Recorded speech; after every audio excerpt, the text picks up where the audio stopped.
우리 함께 하는 말씀은 고린도후서 12장 1절부터 10절까지 말씀입니다. 고린도후서 12장 1절부터 10절까지 말씀입니다. 고린도후서 12장 1절부터 10절까지 말씀 우리 한 절씩 교독하면서 읽도록 하겠습니다.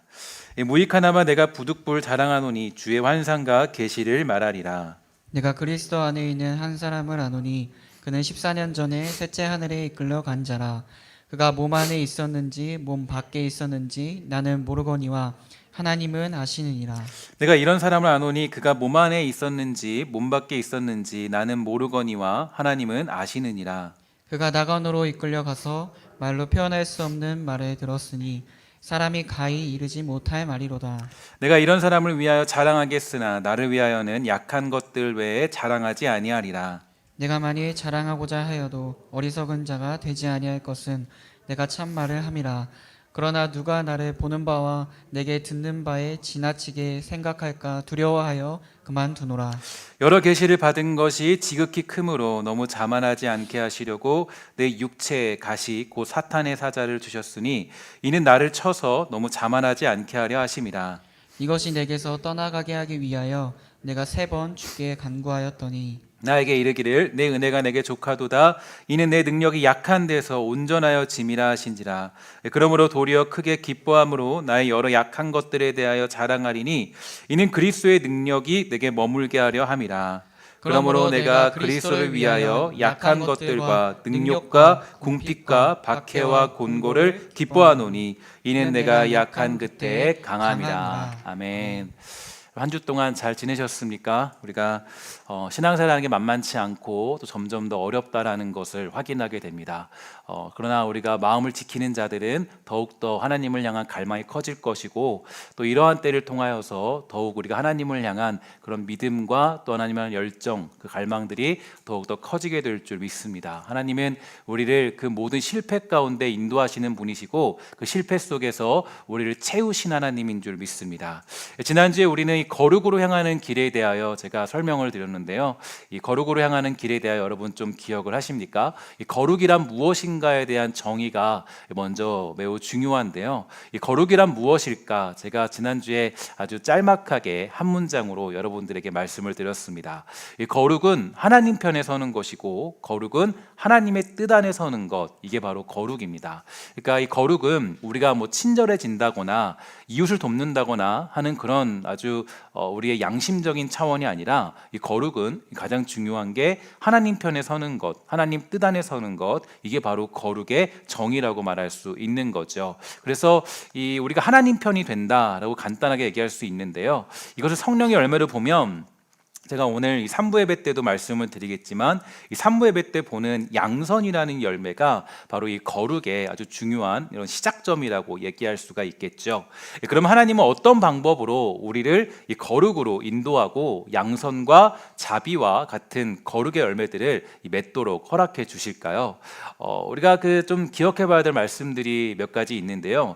일단 제가 오늘 첫 번째로 좀 소개해 드릴 사람은 이 베드로에 관한 이야기입니다.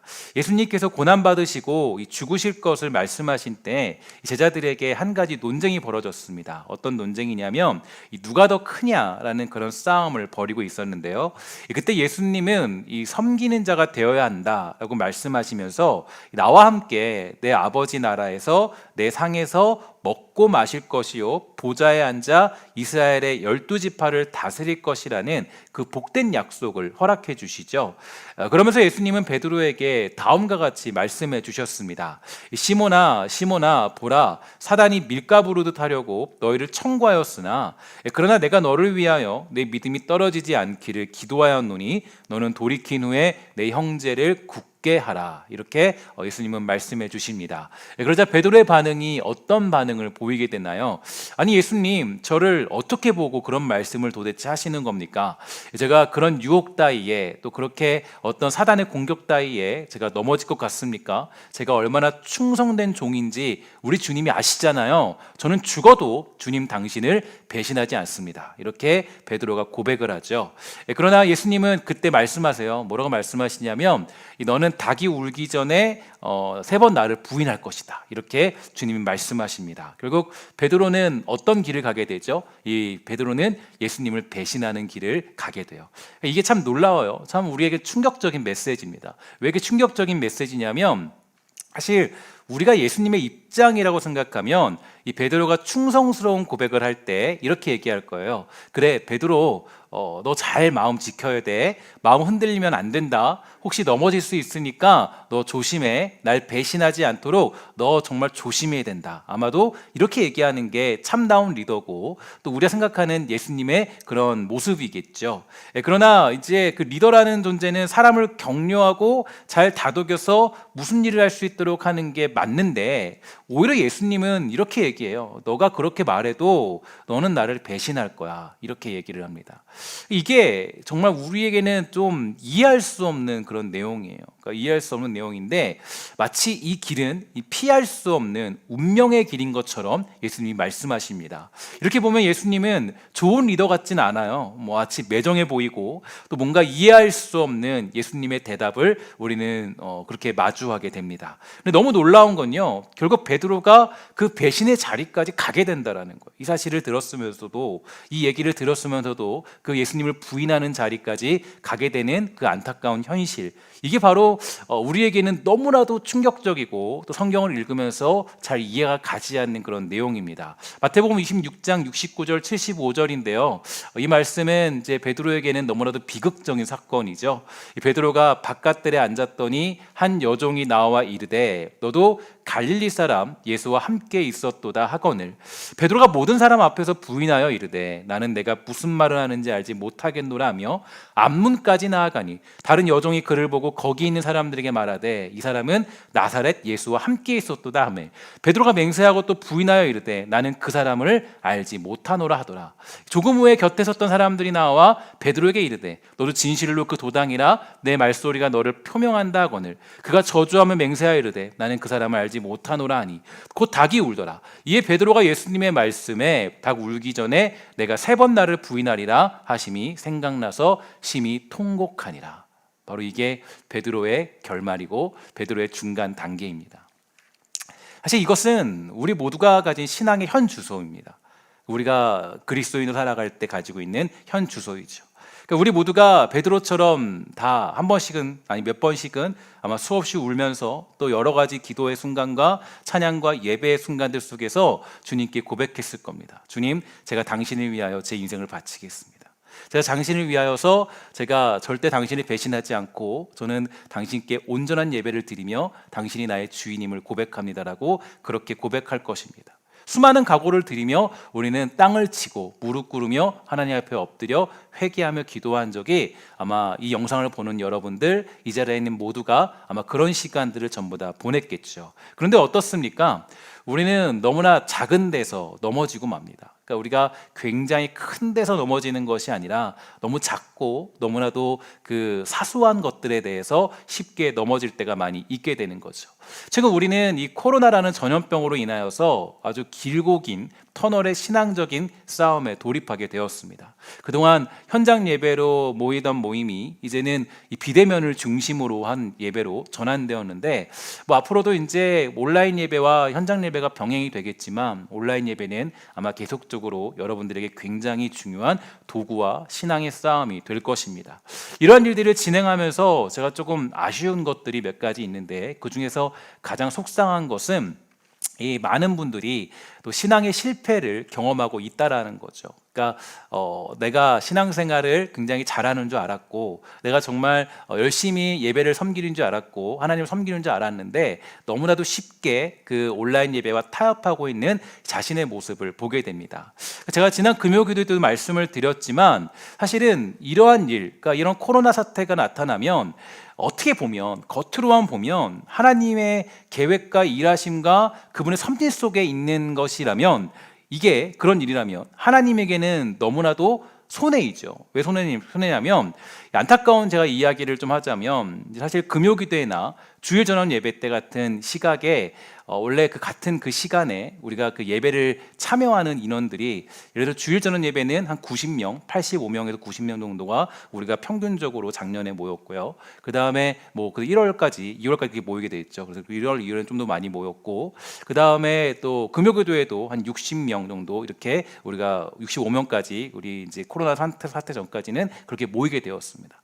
그런데 이제 제가 그 뭐 보니까 요즘에 이제 평균적으로 보니까 이제 물론 조회수는 나중에 많이 올라가긴 해요. 나중에 보는 분들이 계시고 뭐 클릭을 하시는 분들이 계시겠죠. 그러니까 그런 것들을 제외하고 현장 그때 그 시간에 참여하는 사람들을 보면요, 현저히 많이 줄어 있습니다. 금요기도회 때는 뭐 찬양팀까지 다 포함하면 한 35명 정도, 그 정도가 아마 적정 인원으로 볼 수가 있는 것 같고, 주일 전원 예배 때는 이 한 40명 정도가 아마도 적정 인원으로 그 시간대에 하나님과 타협하지 않고 다른 것과 타협하지 않고 그 시간을 지키고 있는 것을 보게 됩니다. 물론 다음 날 지나 보면 이 조회수는 올라가 있지만 그 시간을 지나서 다른 시간에 보았다거나 아니면 그냥 한번 클릭만 하고 넘어갔다는 것 둘 중에 하나겠죠. 이렇게 통계적으로 보면요, 이 코로나 사태는 하나님 입장에서는 손해입니다. 그런데 왜 하나님께서 이렇게 실패의 시간, 우리가 예배드리는 것을 나도 모르게 타협하고 있고 또 나도 모르게 그 시간을 타협하고 있는 자신을 보도록 만드는가, 이게 우리에게는 매우 중요한 메시지입니다. 다시 한번 우리는 베드로를 조금 짚고 넘어가야 되는데, 이 베드로가 여러분 통곡을 했다 그래요. 왜 울었을까요? 베드로가 왜 통곡을 했을까요? 이게 되게 중요한데요. 그 이유에 대해서 이제 요한복음 21장 15절에 아주 중요한 단서가 하나 나옵니다. 이렇게 얘기하죠. 그들이 조반 먹은 후에 예수께서 시몬 베드로에게 이르시되 요한의 아들 시몬아, 내가 이 사람들보다 나를 더 사랑하느냐 하시니 이르되 주님 그러하나이다. 내가 주님을 사랑하는 줄 주님께서 아시나이다. 이르시되 내 어린 양을 먹이라 하시고, 이렇게 얘기합니다. 다시 말해서 베드로는요, 이 주님을 3번 부인하고 세 번째는 맹세하고 저주하며 부인했어요. 그런데 예수님 묻습니다. 야, 너가 이 사람들보다 나를 더 사랑하니? 그러자 거침없이 아주 기다렸다는 듯이 얘기를 해요. 뭐라 그러냐면, 네, 주님, 저는 정말로 주님을 사랑합니다. 그러니까 그가 통곡했던 이유는 사실 예수님을 배신하지 않겠다라는 충성의 고백이 거짓이 없는 고백이었어요. 그가 내가 정말 너무 약하게 그냥 나는 뭐 괜찮다, 나는 뭐 그냥 뭐 배신할 수도 있지, 그런 마음이 아니라 사실 이 베드로의 진심이었습니다. 나는 절대로 예수님을 배신하지 않겠어. 나는 타협하지 않을 거야. 나는 절대로 예수님을 떠나지 않겠어. 나는 예수님을 어쨌든 지킬 거야. 이게 베드로의 고백이었어요. 그러니까 그 베드로의 고백은 절대로 거짓이 없고 인간의 진심, 베드로의 모든 진심이 담겨 있는 그런 내용이었습니다. 정말로 저는 주님 사랑합니다. 이거 변함없어요. 예수님 다시 만났을 때도 고백해요. 나는 정말 주님 사랑해요. 주님 아시잖아요. 제가 얼마나 주님 사랑하는지 아시잖아요. 하지만 여기서 우리가 기억해야 될 것이 있죠. 뭔지 아십니까? 우리는 그 진심을 지킬 만한 능력을 가지고 있지 않다라는 거예요. 우리는 그 나의 진심과 전심을 다해서 고백하는 내용을 지킬 만한 능력을 가지고 있지 않습니다. 내가 이것을 지키기 위해서 머리를 팍팍 밀고 뭐 금식을 40일을 해도 우리는 그 진심을 지킬 만한 힘을 가지고 있지 않아요. 그 인간의 한계예요. 그 인간의 아주 안타까운 모습들이죠. 우리는 수없이 약속을 깨고 수없이 그 진심을 지킬 수 없는 연약함을 가지고 있는 게 바로 저와 여러분들의 모습입니다. 우리는 그만한 실력을 가진 존재가 아니죠. 제가 인간의 한계를 느꼈던 2가지 사건이 있는데요. 첫 번째 사건은 제가 결혼을 했을 때입니다. 결혼을 했는데, 결혼 생활인데요. 먼저 여러분들 모두가 결혼할 때 다 전부 다 고백을 합니다. 모든 사람 앞에서, 뭐 심지어 저 같은 사람은 하나님 앞에 굳게 맹세하죠. 아내를 속상하게 하지 않겠습니다. 사랑하겠습니다. 아내에게 정말로 잘 대해줄게요. 그것이 모든 결혼하는 사람들의 결심입니다. 사람들 앞에서 다 맹세해요. 그런데 어디 그렇습니까? 너무 충격적인 사실 한 가지 제가 자주 말씀드리는데, 제가 지금까지 기억하는 가장 큰 부부싸움은 신혼여행을 다녀오자마자 집에서 싸웠던 기억입니다. 그때 자칫하면 뭐 이혼까지 갈 수 있는 무서운 그런 싸움이 벌어졌어요. 진심으로 아내를 사랑해요. 너무 사랑하죠. 그런데 그렇게 화가 날 때가 오면 참지 못하고 내 진심을 지키지 못하는 게 우리들의 한계입니다. 여러분, 또 한 가지 인생에서 경험하는 게 있는데요. 아이를 키울 때예요. 제가 아이를 키우면서 우리 아이들 보면 너무 사랑스럽고 너무 이쁘고, 저 아이를 어떻게 내가 뭐 때릴 수 있고 어떻게 내가 뭐 험한 말을 할 수 있을까?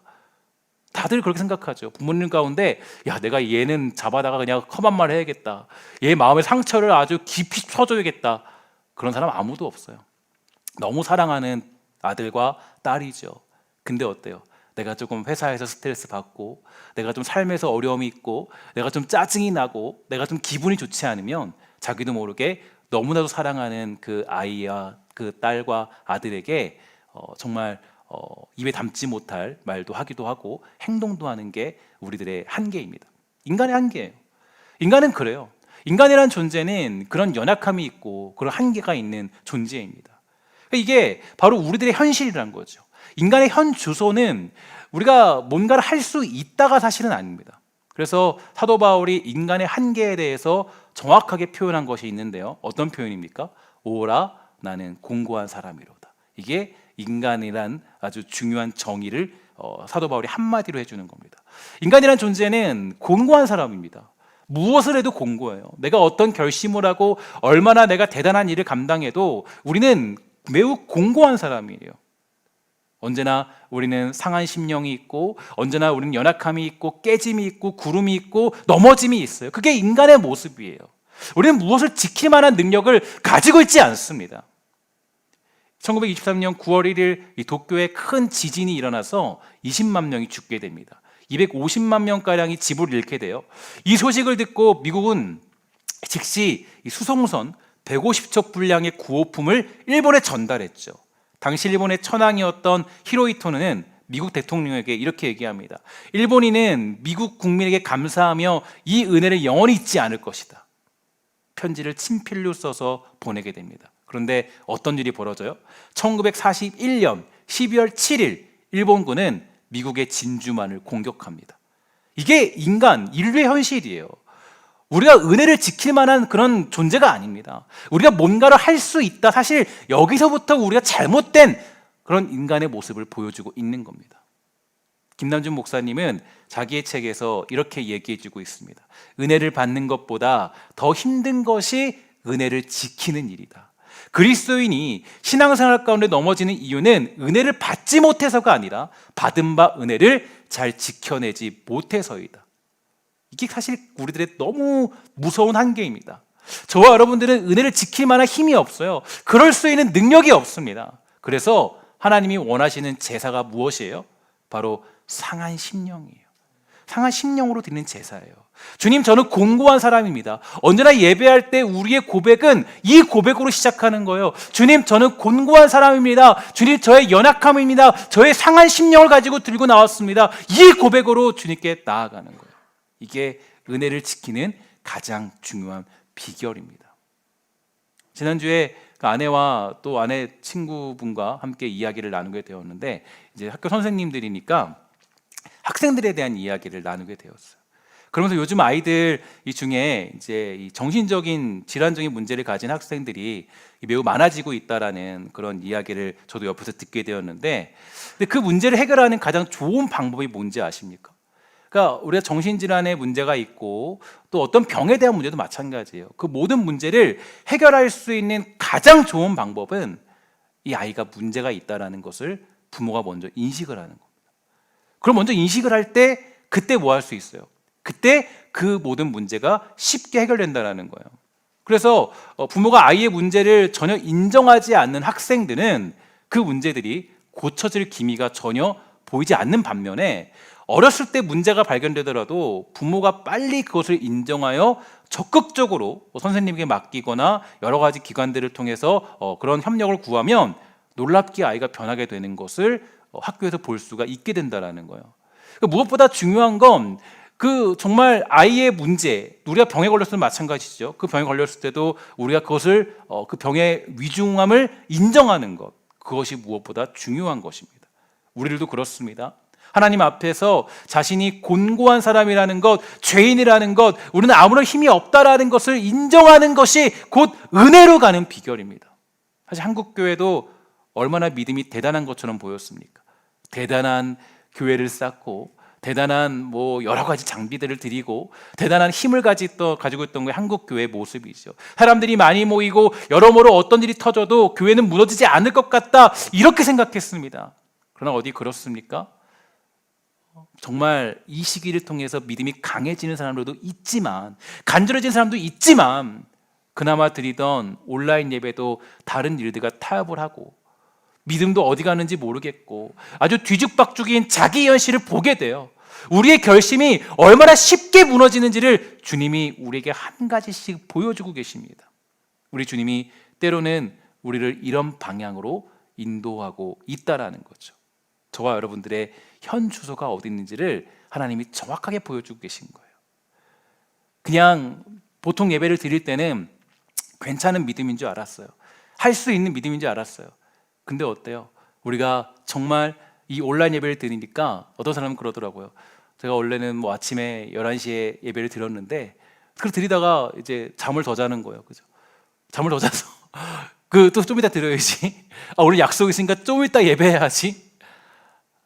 이게 우리의 아주 현실이에요. 우리 힘으로는 아무것도 할 수 없는 자기 자신의 실패를 보게 됩니다.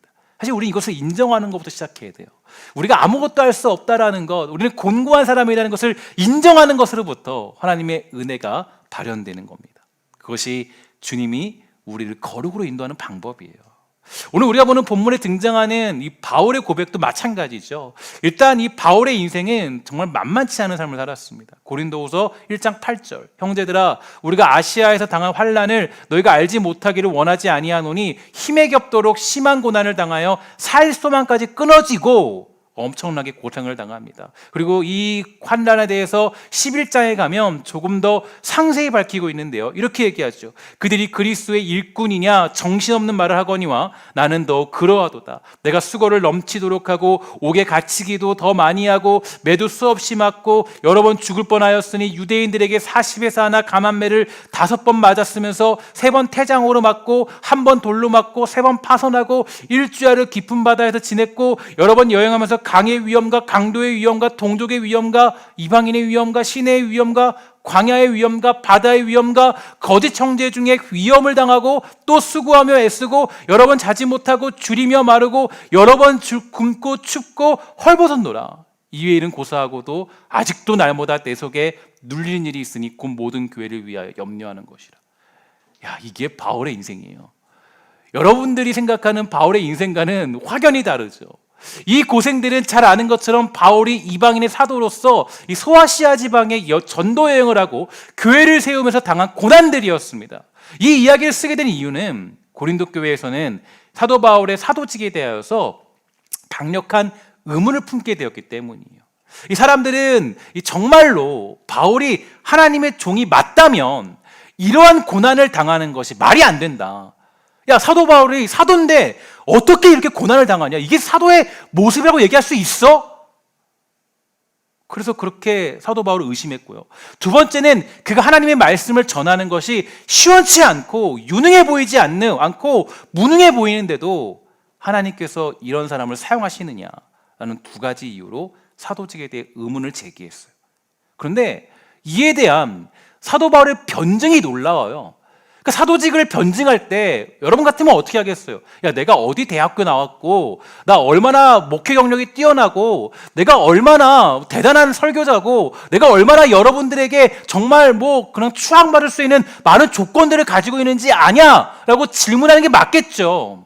근데 사도 바울은 자기가 사도라는 그 변증을 할 때 어떤 걸로 얘기하냐면 그 근거가 어떤 건지 아세요? 자신이 고난을 받으면서도 여전히 깨지고 구르면서도 여전히 넘어지면서도 예수 그리스도를 지금도 증거하고 있다라는 거예요. 쉽게 말해서 사적인 감정으로 감당하는 게 아니라 하나님의 거룩하심을 받아서 마지못해 하는 것이기 때문에 내가 사도가 맞다라는 의미에서 자기의 고생한 이야기를 하고 있는 겁니다. 야, 나 얼마나 고생한지 아니? 나 이 정도면 사도 아니야? 그게 아니에요. 나의 고생과 고난과 아픔 속에서도 여전히 일하고 계신 하나님이 계시기 때문에 나는 지금 너희들의 사도로서, 주님께 부름받은 사도로서 그 역할을 감당하고 있는 거다. 바울은 자기 욕심이나 목표를 위해 뛰고 있지 않습니다. 대단한 업적을 세우고 있지 않아요. 누가 이런 말도 안 되는 고생길을 걸어가면서 복음을 증거할 수 있겠느냐라고 말하고 있습니다. 그런 면에서 오늘 본문이 등장하는데요. 사실 오늘 본문이 좀 충격적인 거는, 왜 여러분들에게 조금 깊이 봐야 되는 건, 이게 그냥 단순히 뭐 자기를 어떻게 뭐 얘기한다거나 나 고통이 있어요, 고난이 있어요, 아픔이 있어요, 뭐 나 어떻게 해결하죠, 이런 고민이 아니에요. 이 고린도서 12장의 내용은 어떤 내용이냐면, 이게 조금 말이 안 되는데, 뭐라 그러면 이게 자기가 사도라는 걸 변증하는 내용이에요. 내 약한 것이 있는데 내 기도를 응답받지 못했다, 이렇게 얘기하는 게 지금 사도로서의 변증적인 방법이에요. 이게 어떻게 가능하냐는 거예요. 한번 읽어볼까요? 7절부터 10절이에요. 여러 계시를 받은 것이 지극히 크므로 너무 자만하지 않게 하시려고 내 육체의 가시 곧 사탄의 사자를 주셨으니 이는 나를 쳐서 너무 자만하지 않게 하려 하심이라. 이것이 내게서 떠나가게 하기 위하여 내가 3번 주께 간구하였더니 나에게 이르시기를 내 은혜가 내게 족하도다. 이는 내 능력이 약한 데서 온전하여 심이라 하신지라. 그러므로 도리어 크게 기뻐함으로 나의 여러 약한 것들에 대하여 자랑하리니 이는 그리스도의 능력이 내게 머물게 하려 함이라. 그러므로 내가 그리스도를 위하여 약한 것들과 능력과 궁핍과 박해와 곤고를 기뻐하노니 이는 내가 약한 그때 강함이라. 여러분, 사도로서 증명하는데 누가 자기 약함을 자랑합니까? 나 사도인데, 야, 내가 얼마나 많이 부흥시켰는지 알아? 나 얼마나 교회를 많이 세운지 아니? 내가 몇십 년 동안 교회 생활을 했는데. 다 그거 자랑하죠. 야, 우리 교회 헌금이 얼마큼 나오는데. 차라리 그렇게 자랑할 거예요. 내가 지금 사도로서 지금 몇천 명을 거리고 있고 내가 몇 명을 거느리고 있는데, 야, 무슨 헛소리냐.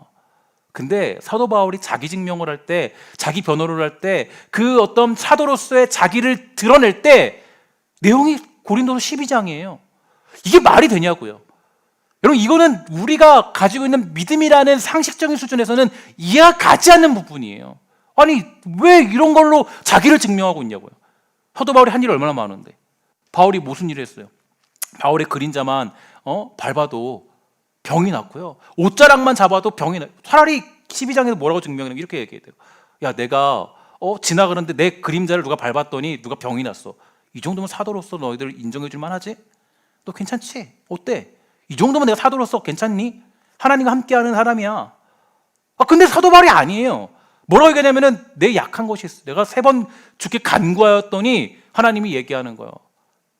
아주 너무나도 바울에게는 뜬금없는 얘기죠. 내 은혜가 내게 족하도다. 내가 약한 것으로 자랑합니다. 이게 내가 사도로서의 증명이라는 거예요. 내가 하나님의 백성으로 사도로서의 증명이라는 거예요. 이게 여러분들에게 너무 아주 무겁게 들리셔야 돼요. 그러니까 이게 어떤 얘기냐면, 엄청난 가시를 주셨고 수많은 고난을 당하게 하십니다. 그렇게 하심으로 주님은 바울을 주님만 의지하는 거룩의 길로 인도하는 거예요. 이게 바로 기독교예요. 이게 믿음이에요. 이게 복음이에요. 복음은 내가 할 수 있다가 아니에요. 복음은 내가 뭐 한다가 아니에요. 내가 뭐를 어떻게 만들었다가 아니에요. 복음은 뭘로 시작하는 거예요? 오라 나는 곤고한 사람이로다부터 시작하는 거예요. 내 약함 중에서도 일하시는 하나님을 보는 거예요.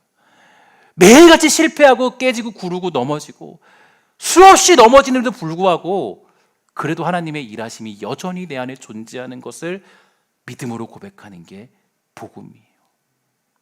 이렇게 말하면 좀 이상하게 들릴지 모르지만 주님은 우리를 실패 가운데 인도하십니다. 이게 좀 우리에게는 이해할 수 없는 장면이죠. 우리의 모든 민낯을 다 보여주세요. 야, 우리 온라인 예배만 드려도 그냥 믿음이 충실하게 될 줄 알았잖아요. 그럴 수 있잖아요. 그동안 그렇게 믿음을 잘 지켰는데. 근데 어디 그럽니까? 주일날 산에 가는 사람들 많아졌고요. 엄청 많아졌어요. 뭐 주일인데 다 어디 가요? 예배를 다 어디서 드리고 있어요. 그러니까 이 한국 교회에서도 이제 조금 위기가 찾아왔나 봐요. 그래서 한교연이라는 단체에서 이렇게 얘기했죠. 10월 18일부터는 강제적으로도 우리가 예배를 다시 펼칩시다. 사람들을 성도들을 보니까 이제 안 되겠는 거죠, 이제. 그죠? 그래도 우리 교회 성도님들은 자기 자리를 잘 지키고 있어도 감사한 그런 모습들이 있어요. 근데 전체적으로 보면 정말 물 만난 고기처럼, 그죠? 그렇게 지내는 모습들이 우리들의 현실입니다. 그래서 하나님은 우리를 어디로 인도하시냐면 그 하나님 앞에 지켰던 믿음의 고백, 작은 고백조차 지키지 못하는 내 현실을 보라는 거예요. 그래서 베드로에게 얘기한 겁니다. 뭐라고 그랬습니까? 너는 3번 나를 부인할 거야. 닭이 울기 전에 3번 부인할 거야. 왜냐? 너의 전심으로는, 너의 진심으로는 그 믿음을 지킬 수 없기 때문에.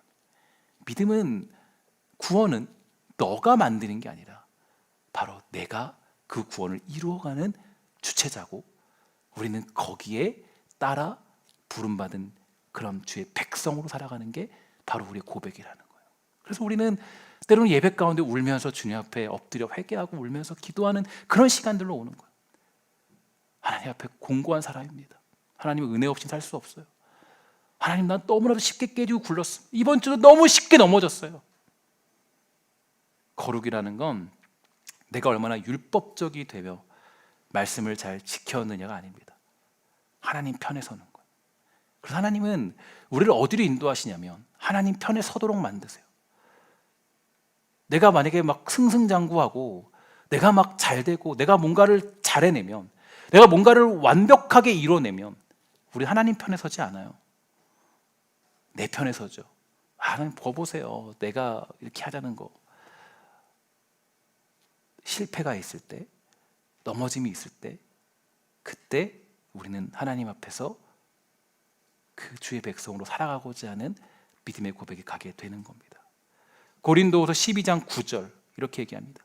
이러므로 도리어 크게 기뻐함으로 여러 약한 것들에 대하여 자랑하리니 이는 그리스도의 능력으로 내게 머물게 하려 함이라. 아멘. 그래서 저는 이 고린도후서를 묵상하면서 다시 보게 되면서 좀 깜짝 놀랐어요. 그러니까 이 성경은 전후 문맥을 다 봐야 된다는 게, 그동안은 이걸 단편적으로만 봤을 때는 그냥 그의 고백으로만 봤어요. 근데 이걸 보니까 지금 자기 변증이에요. 사도 변증이에요. 사도로서 내가 드러낼 게 많잖아요. 말할 게 많잖아요. 근데 그는 뭐라 그래요? 약한